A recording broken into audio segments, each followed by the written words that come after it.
আসসালামু আলাইকুম, স্বাগতম ওয়ার্ল্ড অ্যাটলাস টিভি সংবাদে। আমি মোহাম্মদ নোমান ইসলাম আজকের সব আন্তর্জাতিক খবর নিয়ে হাজির হয়েছি। শুরুতেই জানিয়ে দিব সংবাদ শিরোনাম, তারপর বিস্তারিত। নতি শিকারের চেয়ে যুদ্ধই কি বেছে নেবে ইরান? ঘোষিত যুদ্ধের লক্ষ্য অর্জনে ব্যর্থ হয়েছেন পুতিন জেলেন্সকি। মার্কিন রণতরী ডোবাতে চীন থেকে আসছে ঘাতক ক্ষেপণাস্ত্র।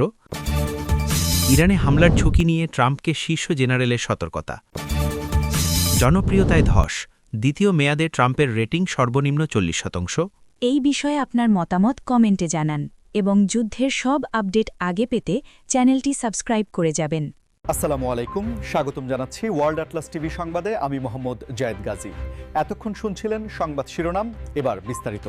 প্রথমেই নজর রাখছি মধ্যপ্রাচ্যের অন্যতম গুরুত্বপূর্ণ দেশ ইরানের দিকে, কারণ আন্তর্জাতিক মহলে এখন সবচেয়ে বড় আলোচনার বিষয় হয়ে দাঁড়িয়েছে নতি শিকারের চেয়ে যুদ্ধই কি বেছে নেবে ইরান।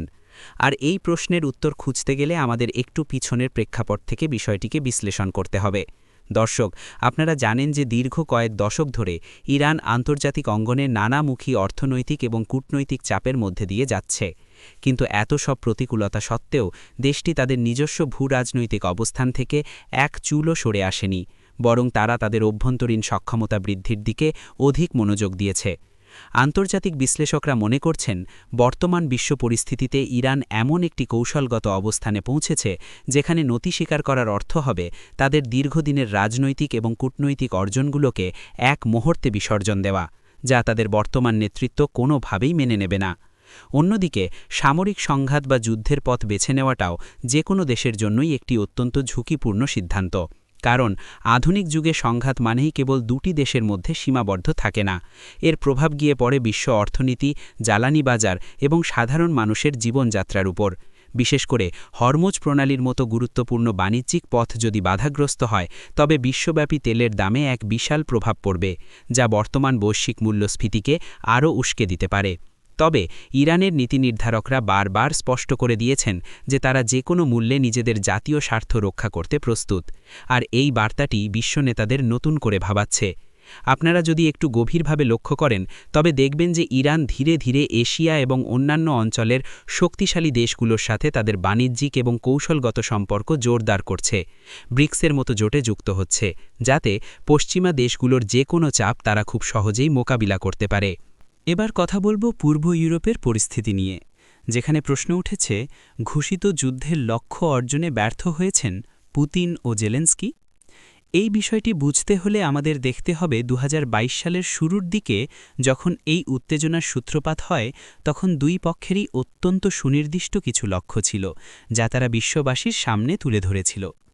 রাশিয়ার প্রেসিডেন্ট ভ্লাদিমির পুতিন তার মূল লক্ষ্য হিসাবে নিরাপত্তা নিশ্চিতকরণ এবং কৌশলগত অঞ্চলগুলোর নিয়ন্ত্রণের কথা বলেছিলেন। অন্যদিকে ইউক্রেনের প্রেসিডেন্ট ভলোদিমির জেলেন্সকির প্রধান এবং একমাত্র লক্ষ্য ছিল তার দেশের প্রতিটি ইঞ্চি ভূমি সম্পূর্ণভাবে নিজেদের নিয়ন্ত্রণে রাখা এবং আন্তর্জাতিক জোটগুলোর সাথে আরও নিবিড়ভাবে যুক্ত হওয়া।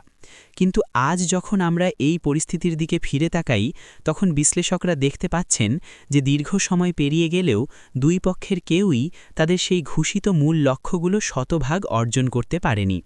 এই দীর্ঘস্থায়ী অবস্থা প্রমাণ করে যে আধুনিক বিশ্বে প্রযুক্তি এবং সামরিক সক্ষমতার দিক দিয়ে যতই অগ্রগতি হোক না কেন, একটি দেশের পক্ষে তার সব কৌশলগত উদ্দেশ্য খুব সহজে হাসিল করা প্রায় অসম্ভব।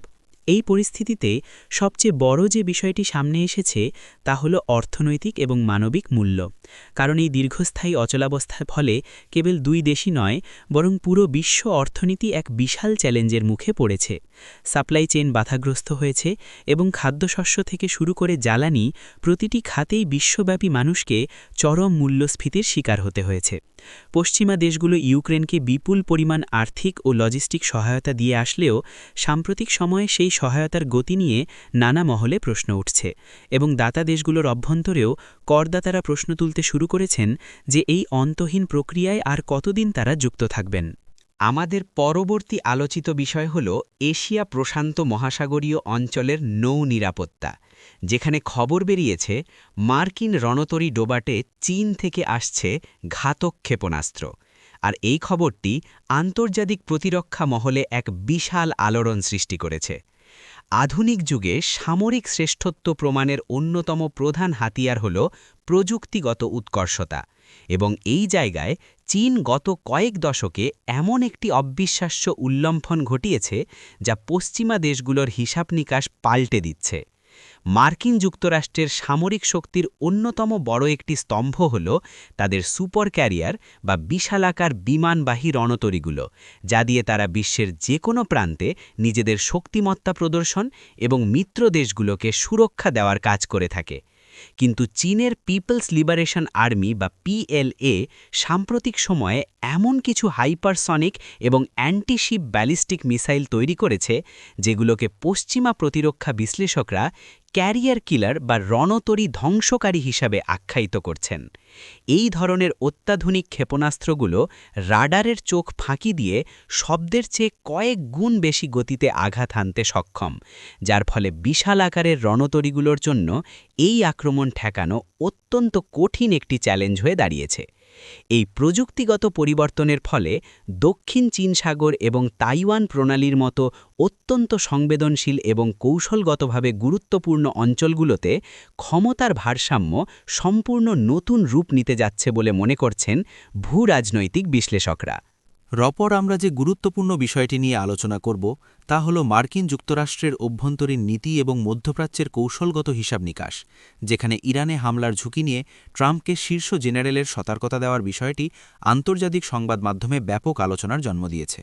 আপনারা জানেন যে যুক্তরাষ্ট্রের মতো একটি পরাশক্তির সিদ্ধান্ত গ্রহণের প্রক্রিয়াটি বেশ জটিল, যেখানে রাজনৈতিক নেতৃত্বের ইচ্ছার পাশাপাশি সামরিক বিশেষজ্ঞদের অত্যন্ত সুনির্দিষ্ট ঝুঁকি মূল্যায়নের একটি বড় ভূমিকা থাকে। যখনই মধ্যপ্রাচ্যের মতো কোনো স্পর্শকাতর অঞ্চলে সরাসরি কোনো বড় ধরনের সামরিক পদক্ষেপ নেওয়ার কথা ওঠে, তখন পেন্টাগনের শীর্ষ জেনারেল এবং সামরিক কৌশলবিদরা সবথেকে খারাপ সম্ভাব্য পরিস্থিতি বা ওয়ার্স্ট কেস সিনারিও নিয়ে বিস্তারিত বিশ্লেষণ করেন।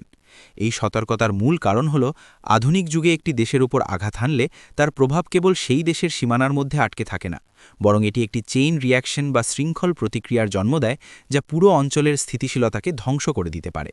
শীর্ষ জেনারেলরা খুব ভালো করেই জানেন যে সরাসরি কোনো বড় সংঘাতে জড়ালে তা প্রথমত মার্কিন যুক্তরাষ্ট্রের জন্য বিপুল পরিমাণ আর্থিক এবং লজিস্টিক ব্যয়ের কারণ হবে, যা বর্তমান বৈশ্বিক অর্থনৈতিক মন্দার সময় মোটেও কাম্য নয়।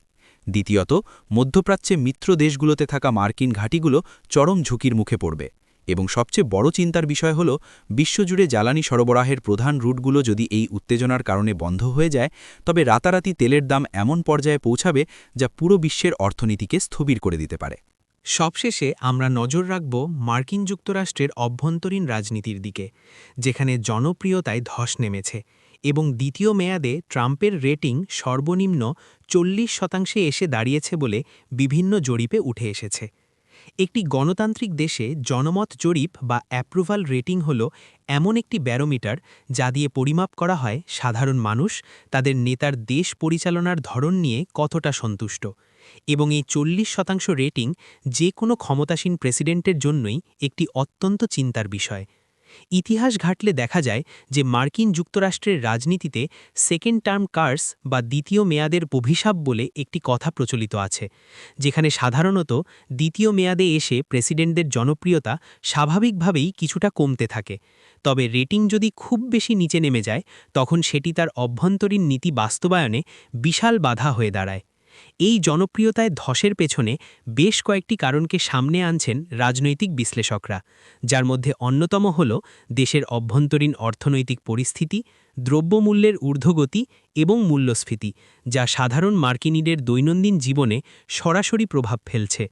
এছাড়াও স্বাস্থ্যসেবা, অভিবাসন নীতি এবং কর্মসংস্থান সৃষ্টির মতো কিছু গুরুত্বপূর্ণ অভ্যন্তরীণ ইস্যুতে সাধারণ ভোটারদের যে প্রত্যাশা ছিল, হয়তো সেই প্রত্যাশা অনুযায়ী দৃশ্যমান কোনো পরিবর্তন তারা দেখতে পাচ্ছেন না।